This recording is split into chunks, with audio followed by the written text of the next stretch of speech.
train de produire. Eraba alia asata lukela loze de vesh. Eranda lalie abrasa sute kalia dosho savaya zuze.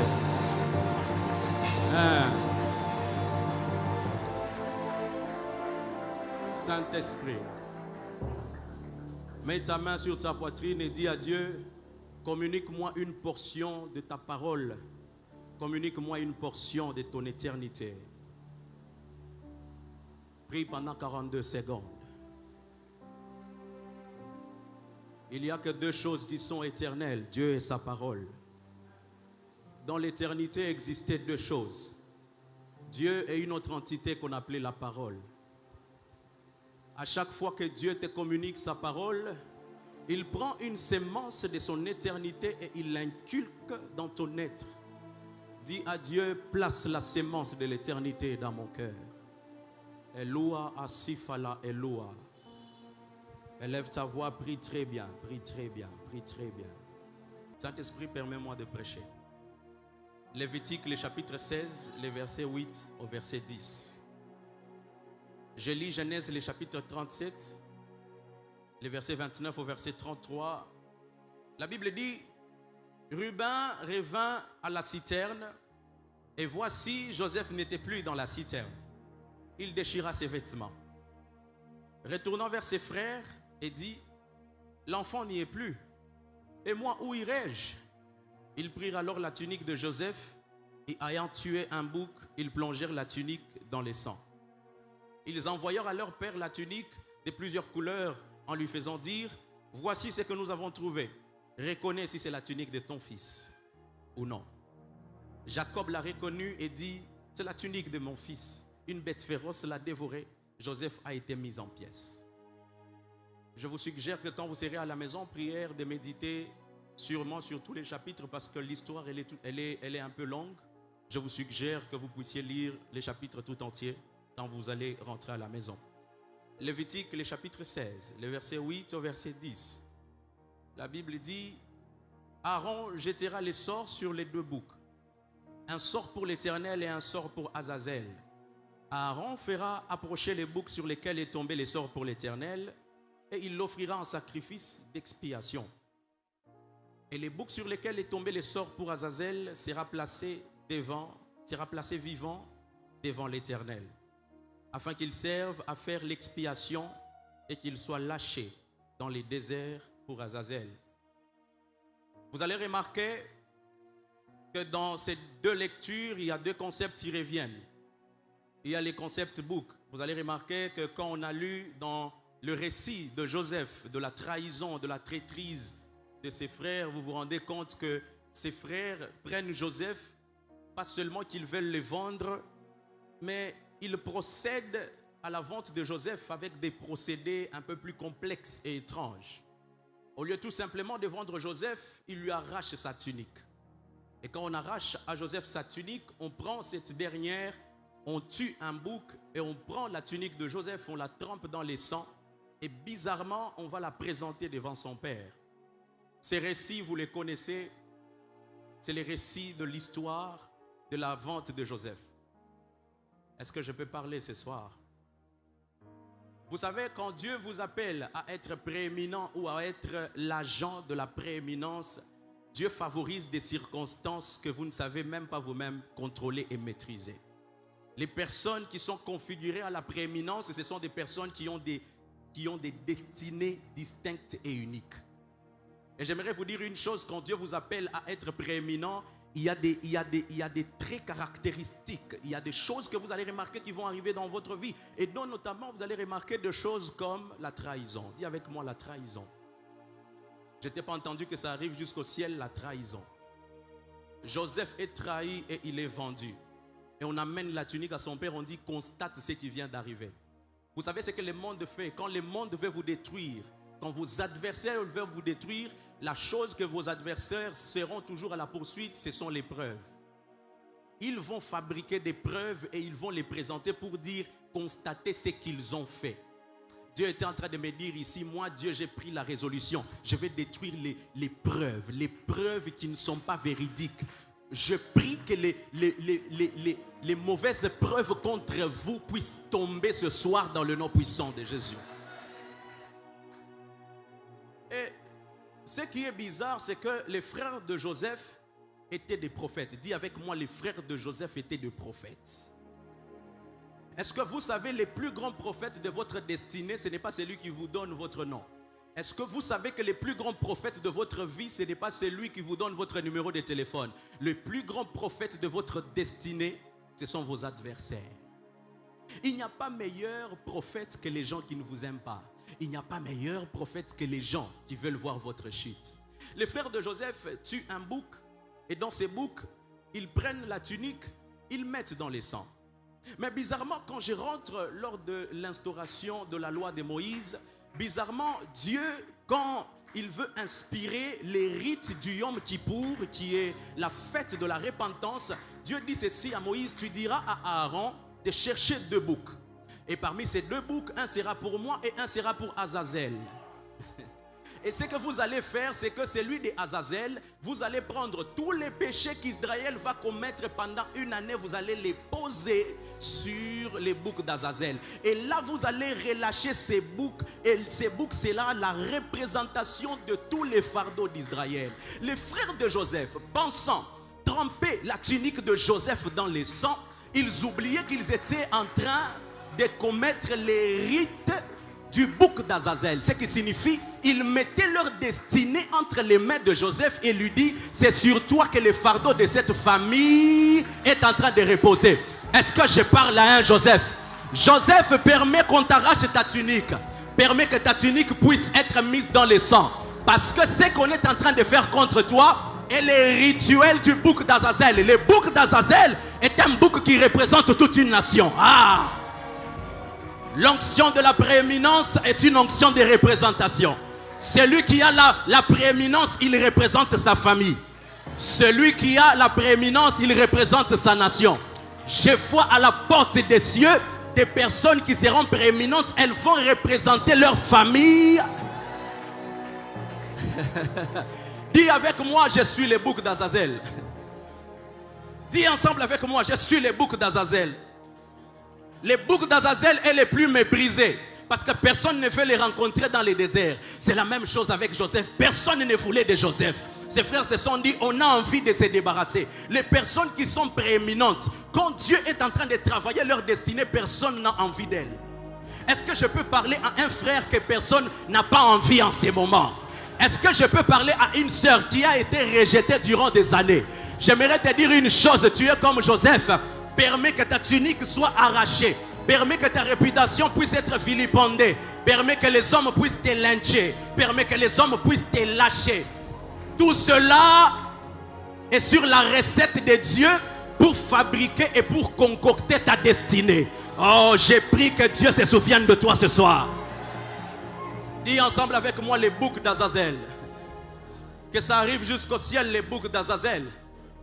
Et bizarrement, quand vous prenez le nom d'Azazel et que vous fouillez un tout petit peu, je ne veux pas être trop dans les enseignements parce que Daddy vient pour ça. Certains même dans certaines autres religions, certaines autres cultures, on considère même Azazel comme un démon. On le considère même comme le diable lui-même en personne. Mais quand vous prenez ce même concept et que vous fouillez encore un tout petit peu chez les Hébreux, vous vous rendez compte que Azazel ne signifie pas seulement qu'un démon. Azazel signifie aussi celui qui est relevé. Je peux parler à quelqu'un. Je peux parler à quelqu'un. Ce que les autres peuvent rejeter de leur côté, chez Dieu, Dieu peut les relever. Ce qui peut être considéré comme une malédiction chez les autres, Dieu peut les considérer comme une bénédiction. J'ai dit à un frère: la prééminence ne ressemble pas. Dans sa forme initiale, les personnes détentrices de la prééminence n'ont pas l'apparence qu'il faut pour être désirées. C'est pour ça les fils de l'homme, ils n'avaient ni beauté ni éclat. Ils n'avaient rien pour plaire. Mais ce qui était au don de lui poussait les hommes à venir vers lui. La prééminence est une substance. Quand la saison est propice pour elle, elle fera en sorte que les hommes puissent te désirer. Pas à cause de ce que tu présentes, mais à cause de ce qui est au-dedans de toi. J'ai pris dans le nom puissant de Jésus que cette saison où les hommes vont te désirer, à cause de ta grâce, à cause de ta dimension, vient d'arriver. Je peux parler à la génération de David ce soir. David, n'est-ce pas que quand les prophètes arrivent chez lui à la maison et qu'il demande au père de David, il dit présente-moi tes fils. Son père présente tous les enfants mais il oublie David. Il n'avait rien pour plaire. Même son père, dans les critères des enfants qui allaient être positionnés un jour, David n'était pas là. Sur la liste des personnes élevées, dans les calendriers du père de David, ça n'existait pas. Mais heureusement que le Dieu de la prééminence, c'est le Dieu qui dit, nous n'allons pas bouger si cet enfant n'est pas là. C'est la saison qui vient de s'ouvrir. J'ouvre cette saison. Les hommes diront, nous n'allons pas bouger. Nous n'allons pas bouger si cet enfant n'est pas là. Nous n'allons pas décider si cet enfant n'est pas encore venu. J'ai pris que ça tombe sur les 5 personnes les plus délaissées de la salle.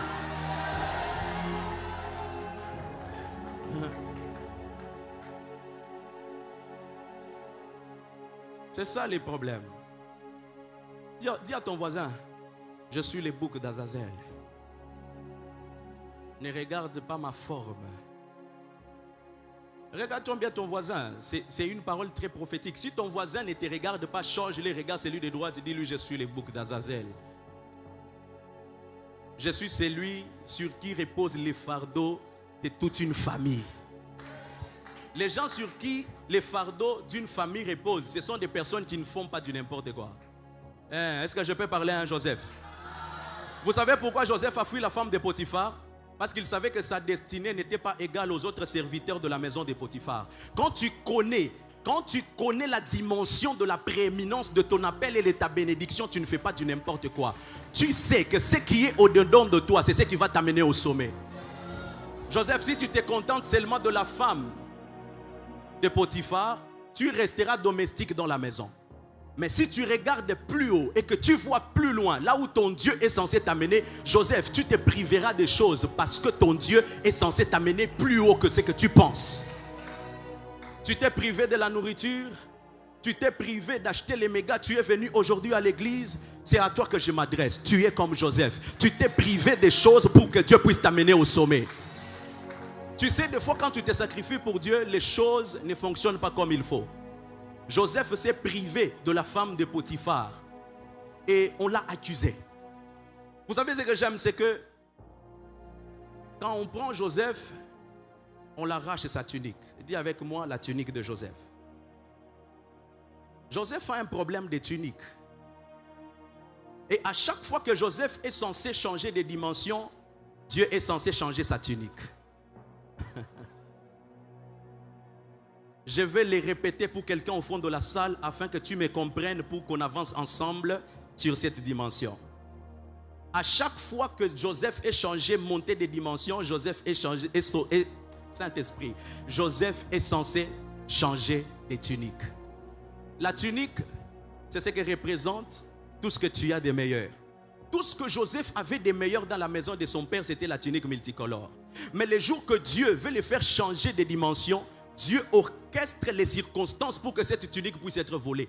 À chaque fois que Joseph passait à la dimension supérieure, la dimension restait dans la tunique restait dans la dimension inférieure. J'ai dit à une personne, il y a des choses qui vont t'abandonner. Il y a des gens qui vont partir. Il y a de l'argent qui va disparaître. Tout ça pourquoi le Dieu de la prééminence ne permet pas que certains éléments puissent te poursuivre dans ta dimension supérieure.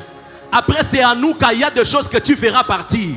Il y a des gens que tu verras partir. Ne sois pas pressé de pleurer. Tu es comme Joseph, tu es sur une pente, tu es en train de monter. Il y a des éléments qui doivent t'abandonner.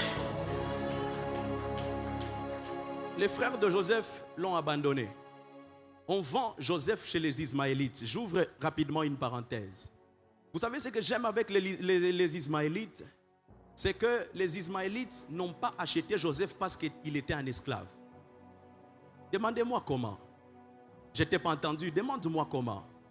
Que ça arrive jusqu'au ciel, demande-moi comment. Les Ismaélites ont acheté Joseph parce que Joseph était dans un puits. Si Joseph n'était pas dans un puits, les Ismaélites n'allaient pas l'acheter.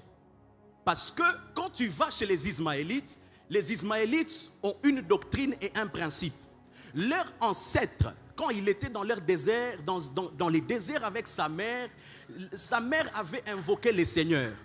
Et quand sa mère avait invoqué le Seigneur, Dieu avait entendu les cris de leur arrière-grand-père qui s'appelle Ismaël. Et quand Dieu entend les cris de l'enfant qui s'appelle Ismaël, qui est l'ancêtre des Ismaélites, Dieu ouvre les yeux à la mère d'Ismaël et elle se rend compte que devant elle, il y a un puits. Les Ismaélites honorent les puits parce que les puits est l'endroit où leur père avait été béni. Donc c'est-à-dire, on achète Joseph pas parce qu'il est un esclave, mais parce que Joseph est prééminent. Joseph ressemble à leur grand-père parce que leur grand-père avait été béni par un puits. Je peux parler à quelqu'un. Même là où tu seras rejeté, on verra ta valeur. Dieu enverra des personnes. Ils viendront pour dire, ce genre de choses, nous on en a besoin. Si vous les rejetez, nous on va les récupérer. Dis avec moi, récupération. Les dieux de la prééminence, c'est les dieux de la récupération. Dieu fera en sorte que tes adversaires vont aller te mettre sur un marché.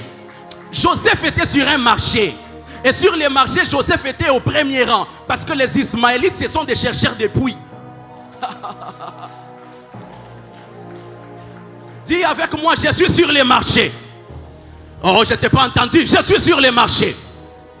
J'aimerais dire à une personne, si ta famille t'a négligé, j'ai une bonne nouvelle pour toi. Les dieux de la prééminence t'ont déjà mis sur les marchés. Les mieux offrants vont passer pour t'arracher et ils vont partir avec toi pour t'amener dans ta destinée. Dis avec moi, je suis sur les marchés. Ah, dis à ton voisin, je suis sur les marchés. Dis ensemble avec moi, je suis sur les marchés. Jésus-Christ ayant en lui l'onction de la prééminence, qu'est-ce qui se passe? Normalement, pour qu'il puisse aller à la croix, il fallait aussi qu'on puisse les vendre. Pour que son onction de la prééminence puisse être en exercice, il a permis à Judas de les vendre. Comme ça, on les vend à un prix et comme ça, il a de la valeur. J'ai dit à une personne, on te vendra. Et là où on te vendra, c'est là que tu vas entrer dans ta destinée. Dis ensemble avec moi, je suis sur les marchés.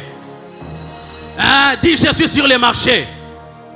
Aujourd'hui, ne pleure pas parce qu'on va te vendre. Aujourd'hui, réjouis-toi parce que Dieu va te permettre de changer d'environnement. Si on n'a pas respecté ta valeur dans un environnement, Hanouka de ce soir, c'est un Hanouka de repositionnement. Dieu te repositionne au nom de Jésus.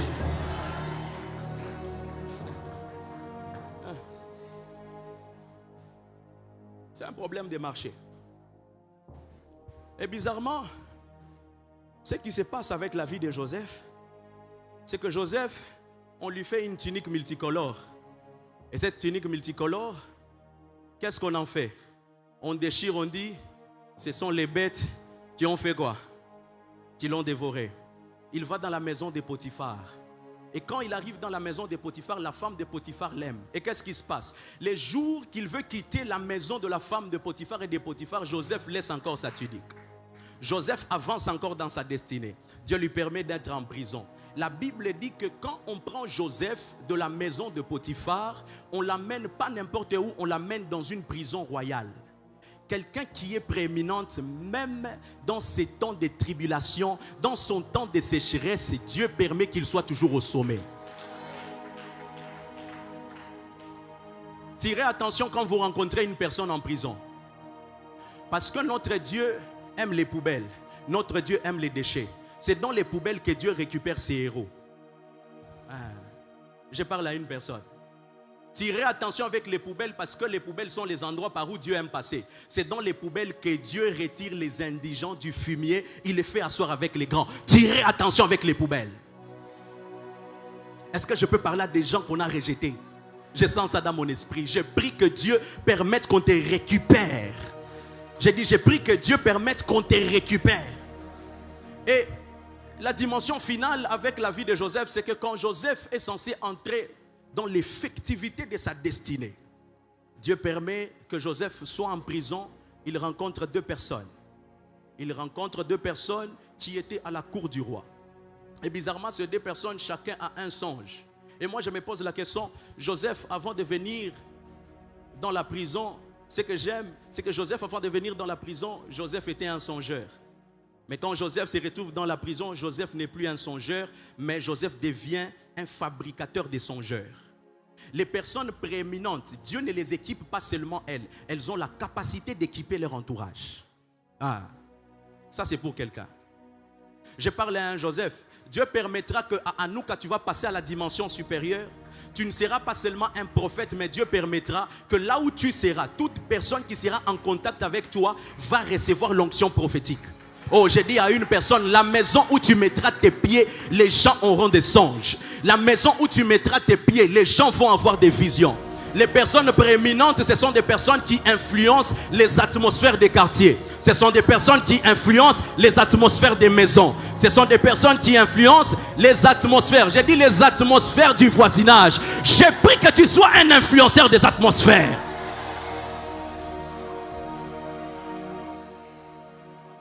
Et quand il arrive chez Potiphar, Potiphar fait quelque chose. Potiphar lui donne la tunique finale.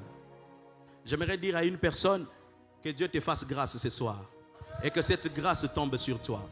J'ai pris que tout ce que tu as traversé, que Dieu mette la personne qui te trouvera et qui va t'établir dans ta destinée. Je parle à un Joseph, tu as besoin d'une personne qui va permettre à ce qui est au-dedans de toi d'apparaître. J'ai pris pour des personnes ici que Dieu mette sur vos chemins des personnes qui feront en sorte que votre éclat puisse se multiplier. J'ai dit, j'ai pris pour vous, j'ai pris que l'éclat qui est au-dedans de vous, en nous cas c'est la fête des lumières. J'ai pris pas seulement que vous serez prééminent, mais votre Dieu permettra à ce que votre lumière puisse exploser. J'ai pris que cette parole te localise dans le nom puissant de Jésus. Oh non, je suis en train de finir et je déclare. J'ai pris que Dieu te donne la tunique qui te fera asseoir sur ton trône dans le nom puissant de Jésus. Peut-être que tu es comme Jésus, les gens ont pris ta tunique, les soldats romains ont pris ta tunique, ils se sont divisés en 4 parties. Il n'y a pas de souci. Il faut que Jésus laisse sa tunique. Parce qu'à la croix, on ne monte pas avec la tunique. Et quand on finit avec la croix, c'est quand on descend de la croix qu'on reçoit la tunique qui n'a pas de couture et qui s'appelle la tunique de la gloire. J'ai dit à une personne que Dieu t'accorde une tunique de gloire ce soir dans le nom puissant de Jésus-Christ. J'ai pris que l'onction de la prééminence ne te fasse pas seulement régner, mais j'ai pris que ça t'aide d'être un éclat dans ta famille. Aide-moi à te tenir debout, aide-moi à te tenir debout.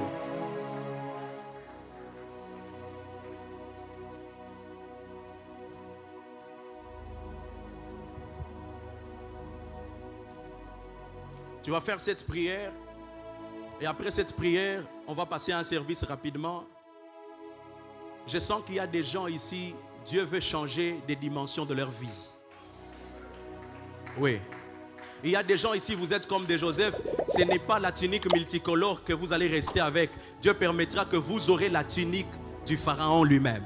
Et Dieu est en train de me dire, la saison dans laquelle vous êtes en train d'entrer, c'est une saison de changement. Dieu change des tuniques, des vies des gens dans le nom puissant de Jésus. Tu vas faire une prière pendant 30 secondes. Tu vas dire à Dieu, Seigneur, je sais que je suis dans ma saison d'être prééminent. Change ma dimension. Change ma tunique. Est-ce que tu peux prier pendant 30 secondes? Tu es censé élever ta voix. Tu es censé élever ta voix.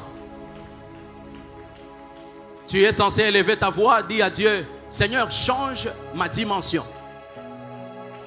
J'aimerais que tu élèves ta voix très bien parce que le ciel a besoin de t'écouter.